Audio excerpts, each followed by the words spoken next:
and smile. Oh, hi, I'm Gord of the Fuji Guys. As you know, the X-A3 is a great camera for taking selfies, but it also has a lot more features to it. In this video, I'm going to spend a few minutes talking about all the different features available on the brand new Fujifilm X-A3 digital camera. So stick around.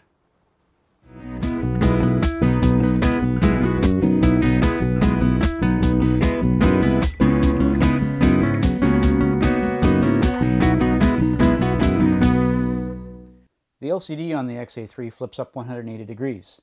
Great for selfies. To enable this, simply rotate the screen up and then pull it up slightly so that it rotates around properly. At that point, face detection and eye detection is automatically enabled. The X-A3 features a 3-inch touch LCD screen. In the shooting mode, you can set it as either touch to focus or touch to shoot. Here I've got it set up touch to shoot. All I have to do is select the area. As soon as it focuses, it actually captures the image. In playback mode, just like on your smartphones and tablets, you can swipe between the various images. Double tapping an image will have it zoom up, and you can then further pinch and zoom around from there. The X-A3 offers a number of wireless functions and options when used in conjunction with an iOS or Android smartphone or tablet, including adding GPS coordinates to your images, remote image capture, and image transfer. I've configured the function button of this particular X-A3 to be my wireless functionality. Keep in mind that you do not need to be in a wireless hotspot, as the camera creates its own wireless network, and it allows you to transfer images and do all of these wireless functions even though you're not in a wireless hotspot or even in your data plan. However, you will need data to upload the images to the internet or to any social network devices. First thing I'm going to do is add GPS to all of my images. So I activate the wireless setting on my camera, and then I go into my smartphone, choose the network that camera has created. It takes a second to link up and handshake. Once it's done that, you start the app, and then I'm going to add geotagging. So what it's done is it's actually transferred all of my GPS coordinates to the phone, to the camera. So now all of the images that I take with my camera will automatically have the GPS coordinates in them. This makes it a lot easier to determine where a picture was taken after the fact, because it's actually embedded into the image itself. Next thing I'm going to show you is wireless remote control. So again, I'm in the taking mode, and I actually start my wireless transfer, go into my settings, and connect up to the camera. Once it's connected, I can start the app, and I'm going to choose remote control. The screen on the camera goes black, and instead I actually see my image on my smartphone. I can double tap anywhere on the image to select my focus. I also have, depending on the setting I'm in, I can actually change the exposure by brightening it up or lowering it down, all remotely. So the remote function is a great situation if you want to be in the image yourself. You can set the camera up on a tripod and go jump into the image.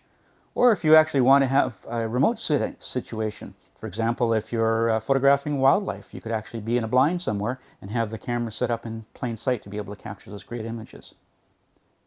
All I have to do is then push the release button, and the camera will automatically capture an image and save it to the memory card.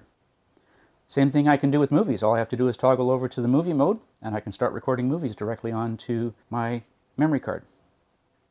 To play the images back, all I have to do is hit the playback button, and all the images that are currently stored on the camera will actually show up on my display here. And I can select the images that I want to transfer over. I can zoom up on the image if I wanted to confirm that I've got the right size and the right image that I have. This is very helpful if you actually have a number of images that are very similar to each other. After I've chosen the images that I want to, all I have to do is hit import. By default, it's about a 3 megapixel image file that's transferred from the camera over to my smartphone. Reason for that is otherwise, if you have the full 24 megapixels, your smartphone memory will actually fill up a lot faster. To disconnect, all I have to do is exit, and I can power the camera off. Now all of these images are actually safely over on my smartphone. They're also still stored on the card itself. So now I've got that image here on my smartphone. If you want to, you can also take your pictures normally and then transfer them to your smartphone after the fact. Simply put the camera into playback mode and then activate the wireless settings. Go to my smartphone and then I again select the camera's network. Takes a second or two to handshake and connect up. Once it's done that, I can start my app and actually I can browse the camera. So I can see all of the images that are stored on my camera, and none of these are yet over onto my smartphone. I can select and unselect the various images I want to bring over, including all of them if I want to, and I can bring them over to my smartphone. Again, depending on the number of images that you have and the movies that you have, it may take a little bit longer. And you actually can tell as each image is coming over how many images have been transferred over. So there we go. All the images that were on the memory card are now in downsized in resolution and are over on my smartphone. When I disconnect, the camera will actually automatically power off.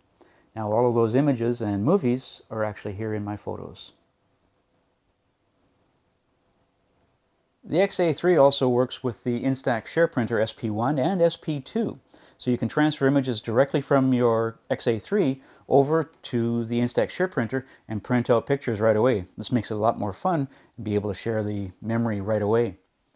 When you first get the Share Printer 2, you need to make a note of the SSID number on the bottom of the camera. Sorry, the bottom of the printer. That needs to be programmed into the camera. The way you do that is you go into the settings of the camera, to the wireless settings, and you then set up the Instax printer setting. You dial in the same number that's on the bottom of the camera, and then you actually enter in the passcode, which by default is 1111. This allows you to secure your Share Printer so that not everybody can send prints to it. So after you've taken a picture, you play the picture back,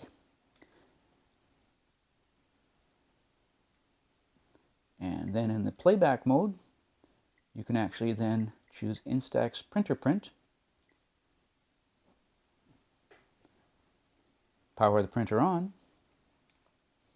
and then it'll come up and confirm that it's okay to talk to the printer and send that image. And then the camera will send that print. And after a few seconds,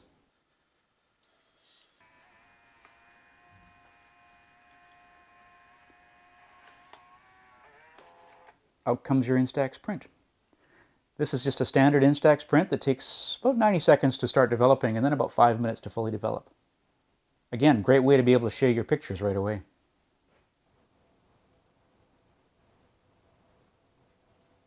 So those are some of the features that make the X-A3 a very fun camera to work with. Hope you enjoyed.